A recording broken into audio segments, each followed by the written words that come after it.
and Teachers TV. So thanks for joining us. Colin Thomas, who was also on the panel of judges, is a documentary filmmaker with over 30 years' experience in film and television. In 1978, he resigned from the BBC over censorship of programmes directed in Northern Ireland. And since then, he's written and directed drama, documentary and drama documentary for RTE, ITV, BBC, S4C and Channel 4.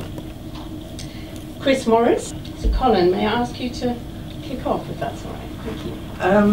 Well, the first thing I want to say is to sort of steer you away, young filmmakers, from the broadcast media. Apart from the fact that every BBC job now has 200 applicants, I'm also very much aware, having worked at the BBC on and off over the years, of the constraints that those who really care about what they want to say about their social and political message, they will find themselves constrained if they work within the broadcast media, be it BBC, Channel 4, ITV. If you want, like Captain Scar, to call the Prime Minister liar, liar, your chances of doing that via the BBC are not very good, or through any of the broadcast media. So my impetus, my direction would be to push you in the non-broadcast direction. There's plenty of already existing organisations like Indie Media. There's Bristol Indie Media. Undercurrents were the pioneers of that. They're Swansea based.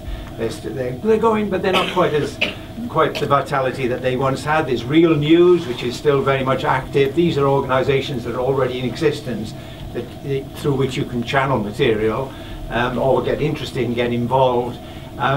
Those who are interested in longer films, in full-length films, there is now this method of fundraising via crowdfunding, and there is I mean, a couple of films that you might have noticed recently. The Age of Stupid, Just Do It. They were funded via crowdfunding, and there's an organisation called Kickstarter. And if you go to Kickstarter website, that tells you how to fundraise basically for longer films.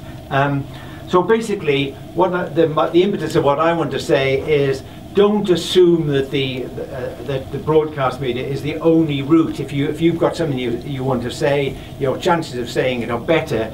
You know, YouTube obviously is one route, but basically there are plenty of organisations now. Almost every charity, political organisation will have their own website and will want on that website their own little bit of video. So do bear that in mind, that it's, you know, obviously you've got to make an income, and maybe the way is to both routes, but basically to not assume that broadcast route is the only route.